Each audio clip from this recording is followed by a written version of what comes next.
بسم اللہ الرحمن الرحیم۔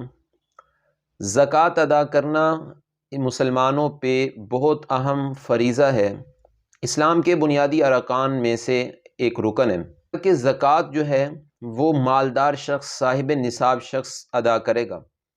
اب مالدار شخص کون ہے؟ کون کون سا مال ہے جس کو ہم مالدار شخص کے لیے سمجھیں گے اور گنا جائے گا اور اس کی زکوٰۃ ادا کی جائے گی؟ تو یاد رکھیں، مال کی 7 قسمیں ہیں، 7 قسم کا مال ہے۔ پہلا ہے سونا، دوسرا ہے چاندی، اور تیسری چیز ہے کرنسی، چوتھی چیز ہے مال تجارت، بزنس اماؤنٹ جو ہے آپ کی، اور پانچویں چیز ہے بکریاں، چھٹی گائے بھینس بیل، اور ساتویں اونٹ۔ یہ 7 چیزیں ہیں۔ سب سے پہلی چیز جو سونا ہے، اب سونا اس کی قیمت اگر آپ کے پاس صرف سونا ہے اور کچھ بھی نہیں ہے تو پھر تو 7.5 تولے اس کا نصاب ہے، اور اسی طرح اگر چاندی ہے اور صرف چاندی ہے، ساتھ کچھ پیسے نہیں ہیں، تو پھر 52.5 تولہ چاندی جو ہے وہ ہوگی، تو پھر اس میں سے زکوٰۃ دی جائے گی۔ لیکن اگر تھوڑا سا سونا ہے ساتھ کچھ روپے ہیں، یا تھوڑی سی چاندی ہے ساتھ کچھ روپے ہیں، تو پھر سونا چاندی کی قیمت نکالی جائے گی جو مارکیٹ ریٹ ہے اس کے مطابق، اور ساتھ جو کرنسی ہے ان کو پلس کیا جائے گا اور اس میں سے پھر زکوٰۃ دی جائے گی۔ اب بھی مثال کے طور پہ سونا جو ہے 2 لاکھ کے لگ بھگ ہے۔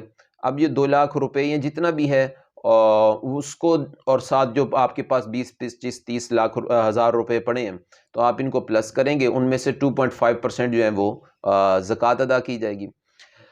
لیکن زیورات جو ہیں، جو گھر میں عورتیں استعمال کرتی ہیں، کہ ان پہ زکوٰۃ ہوگی، کیونکہ ہم نے کہا تھا کہ استعمال کیے جانے والے زیورات پہ زکوٰۃ نہیں ہے، استعمال کی جانے والی چیزوں پہ زکوٰۃ نہیں ہے، تو کیا زیورات پہ زکوٰۃ ہوگی؟ تو یاد رکھیں، ابو داؤد شریف کی حدیث ہے، ایک عورت آپ صلی اللہ علیہ وسلم کے پاس آئی، اس کے ساتھ ایک چھوٹی بیٹی تھی، اس نے بھاری بھاری سونے کے کنگن پہنے تھے۔ آپ صلی اللہ علیہ وسلم نے اس سے پوچھا کہ آپ اس کی زکوٰۃ ادا کرتی ہیں؟ فرمانے لگی نہیں یا رسول اللہ۔ تو آپ صلی اللہ علیہ وسلم نے کہا پھر آپ کو جہنم کے کنگن پہنائے جائیں گے، آگ کے کنگن، اس لیے آپ زکوٰۃ ادا کریں۔ اسی طرح اس سے اگلی حدیث ابو داؤد شریف کے اندر جو ہے وہ یہ ہے کہ حضرت عائشہ رضی اللہ تعالی عنہا، ان نے آپ صلی اللہ علیہ وسلم کے لیے انگوٹھیاں پہنی ہوئی تھیں چاندی کی۔ آپ صلی اللہ علیہ وسلم نے پوچھا کہ آپ نے کیوں پہنی ہے رسول اللہ؟ تاکہ آپ کو اچھی لگیں۔ آپ کیا زکوٰۃ ادا کرتی ہیں؟ عائشہ نے کہا نہیں یا رسول اللہ۔ تو آپ صلی اللہ علیہ وسلم نے کہا پھر آپ کو جہنم میں لے جانے کے لیے کافی ہو جائیں گی۔ تو معلوم ہوا زیورات پر بھی زکوٰۃ ہے۔ اب سوال یہ کہ جو زیورات ہیں یہ کون سے ہیں؟ کیونکہ ہمارے ہاں عام طور پہ کچھ زیورات عورت کو میکے والے دیتے ہیں، کچھ شوہر ایدا حق مہر دیتا ہے، اور کچھ لڑکے کے والدین یعنی لڑکی کے جو سسرال ہیں وہ لڑکی کو پہناتے ہیں۔ پہلی جو 2 قسمیں ہیں، میکے والے یا حق مہر والے، وہ تو لڑکی ان کی لازمی طور پہ مالک ہے اور لڑکی ہی ان کی زکوٰۃ ادا کرے گی۔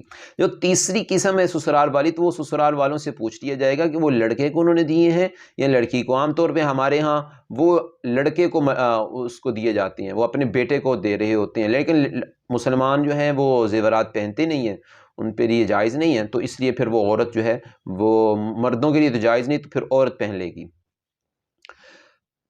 اور اس کے علاوہ کرنسی جو ہے وہ کتنی ہے؟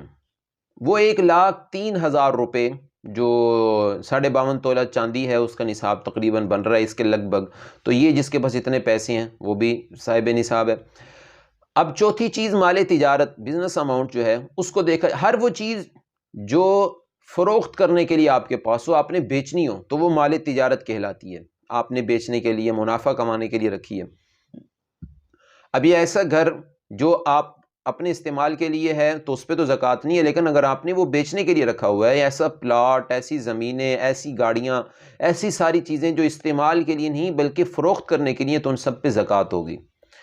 اب اگر کوئی، ہمارے ہاں بہت سارے لوگ ہوتے ہیں جن کو پتہ ہی نہیں ہوتا، ابھی کنفیوز ہوتے ہیں کہ یہ پلاٹ رکھ لیں یا اس کو مکان بنائیں یا بیچ دیں، یا یہ گاڑی جو ہے، تو وہ کنفیوز والی جہاں پہ بات ہوتی ہے وہاں پہ بھی اس پہ زکوٰۃ نہیں ہے، اللہ تعالیٰ نے اس سے رخصت عنایت فرما دی ہے، معاف کر دی ہے زکوٰۃ۔ باقی کارخانوں کے اندر جو مال ہے، فیکٹریوں کے اندر جو مال ہے، تو اس کے اندر ایک تو 3 قسم کے مال ہوتے ہیں۔ ایک جو پیچھے سے خام مال آتا ہے، جس کے، اور پھر وہ خام مال باقی ساری چیزوں سے ملا کے مشینری کے اندر تیار کیا جاتا ہے، اور پھر نمبر 3 وہ تیار ہو جاتا ہے گاہک کے لیے۔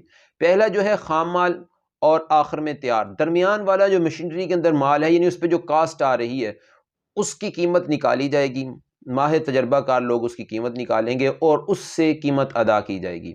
باقی جو تیار شدہ مال ہے وہ گاہک کا ہے اور اس کے لیے آپ نے روانہ کرنا ہے، تو وہ اس کی قیمت جو آپ کا گاہک ہے، مشتری ہے، وہ زکوٰۃ ادا کرے گا اس مال کی۔ اب اگر آپ نے خام مال یا بہت ساری چیزیں پہلے خریدی تھیں یا پلاٹ آپ نے آج سے 5 سال 1 سال 2 سال 10 سال پہلے خریدا، وہ بہت سستا ملا، آج اس کی قیمت اور ہے، تو اب یہ نہیں ہے کہ آپ نے جو خریدی تھی اسی قیمت پہ زکوٰۃ ادا کریں گے، بلکہ جو مارکیٹ ریٹ ہے، مارکیٹ ویلیو کے مطابق اس کی زکوٰۃ ادا کی جائے گی۔ اللہ تعالیٰ ہمیں یہ مسائل سمجھ کر اور ان کے مطابق زکوٰۃ ادا کرنے کی توفیق دے۔ باقی جو جانوروں والی آخری بات یہ ہے، یہ ہمارے پاکستان ہندوستان کے اندر یہ چیزیں نہیں ہیں۔ یہ جانور، ان پہ زکوٰۃ تب لازم ہوتی ہے جب ان کو چارہ جو ہے وہ چر کے آتے ہوں، یعنی کہ اکثر طور پہ وہ خود چرتے ہیں، خود ان کو کم چارہ ڈالنا پڑتا ہو، لیکن ہمارے ہاں ان کو باندھ کر کھلایا جاتا ہے، ان کو چارہ خود ڈالا جاتا ہے، تو اس وقت سے ان پہ پھر زکوٰۃ نہیں ہے۔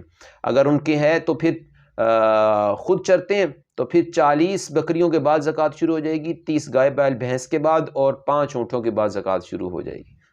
اللہ حافظ، اللہ تعالیٰ عمل کی توفیق دے۔